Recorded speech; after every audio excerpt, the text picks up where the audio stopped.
बच्चों का बहाना लगाया हुआ है ना, बस जी वो मैं चाहता हूँ बच्चों का कुछ बन जाए। तो बच्चे बालग हो गए तो करा ना रजिस्ट्रियाँ उनके नाम, फारग हो जाओ, आ जाओ मस्जिद में छोड़ो। लेकिन फिर भी कुंजियां देने को दिल नहीं करता। फिर भी बाबा जी की प्यालियों से मरने के बाद पैसे निकलते हैं, फिर भी उनके तकिए के बीच से भी कुछ वो नोट निकल आते हैं जो अब चलते भी नहीं। गुजर गया जमाना, ये लगते ही नहीं। बुजुर्ग नाराज ना हो जाए, लेकिन जो बात कर रहा हूँ बहरहाल उसके पीछे कुछ पास मंजर है। ये भी बहाना है। बैंक बैलेंस अपने नाम, जमीन जायदाद सारी अपने नाम, और कमाई किसके लिए कर रहा है? बच्चों के लिए। नाम किसका ले रहा है? बच्चों का। ये किस तरह का बच्चों? बहाना ना लगाओ, साफ कहो कि अपने लिए कमा रहा हूं। साफ कहो, क्यों बच्चों का नाम लेते हो जब हर चीज की कुंजी तो रखी हुई है बांध के अपने। हजरत उमर बिन अब्दुल अजीज बादशाह थे। आवाज दी, घर में बैठे, बेटी पानी का प्याला तो लाओ। बेटी खामोश हो गई। साथ वाला कमरा बेटी का। फिर आवाज दी, बेटे सुन रही हो? अब्बा जी सुन रही हूं, पानी का प्याला देना। बेटी खामोश हो गई। तीसरी आवाज दी तो जौजा पानी लेके आ गई। देखो हुजूर पानी। हजरत उमर बिन अब्दुल अजीज को गुस्सा आया, कहने लगे बच्चे किस लिए हैं? वो खुद क्यों नहीं आई?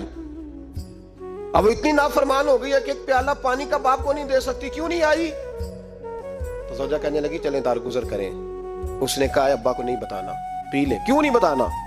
बताओ क्यों नहीं आई? मैंने उसको पुकारा था, तुम्हें पुकारता तो तुम आती, तुम्हें बताना पड़ेगा। जब बात जरा आगे बढ़ी तो माँ थी ना, बात बेटी की थी, तो अम्मा रो पड़ी, आंखों में आंसू आए। कहा क्यों रोई हो? कहने लगी बेटी का पजामा फट गया, दूसरा है नहीं, और आप लेके भी नहीं देते।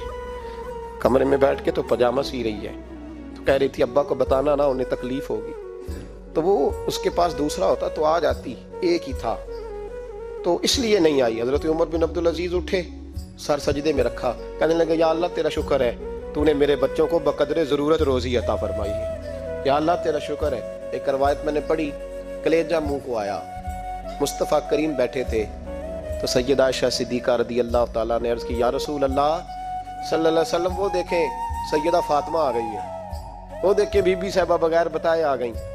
हजरत फातिमा ज़हरा आई, हुजूर ने फरमाया फातिमा बगैर इत्तला के, हुजूर छोटा सा काम था, कैसे आई हो? तो बीबी साहिबा ने ना, औरतों का पल्लू होता है ना चादर का, तो पल्लू खोला तो एक रोटी बंधी हुई थी, एक रोटी चादर में। यहाँ लोग जेवर बांधते हैं, दौलत बांधते हैं, एक रोटी हजरत फातिमा ने पल्लू में बांधी, खोल के पेश की। कहा बेटे ये क्या है? कहा अब्बा जी कई दिनों से घर में रोटी नहीं पकी थी, आज अली कुछ जौ लाए थे, पीसे हैं, चंद रोटियां बनी हैं, तो बच्चों ने तो खा लिया, तो मेरे सामने भी एक रोटी आई थी, मैंने लुकमा तोड़ा है तो मुझे ख्याल आया पता नहीं मुस्तफ़ा ने खाया है कि नहीं खाया, पता नहीं हुजूर ने रोटी खाई है कि नहीं, मैं लेके हाजिर हो गई हूँ, मेहरबानी फरमाए। तो फरमाया बेटे बैठ जा। हजरत फातिमा भी बैठ गई। सैयदा आयशा कहती हुजूर भी बैठ गए। फरमाया फातिमा कितने दिनों से नहीं खाया? अर्ज की हुजूर 3 दिन से। फरमाया बेटे मैंने 5 दिन से नहीं खाया, आ जा। दोनों बाप बेटी मिल के खाते हैं। रोटी 2 हिस्सों में हुजूर ने बांटी। फरमाया चला आदि तू खा, आदि मैं खाता हूँ।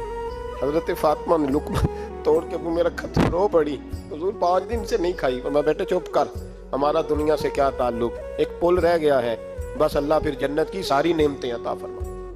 रोने वाली बात ही नहीं है इसमें, बस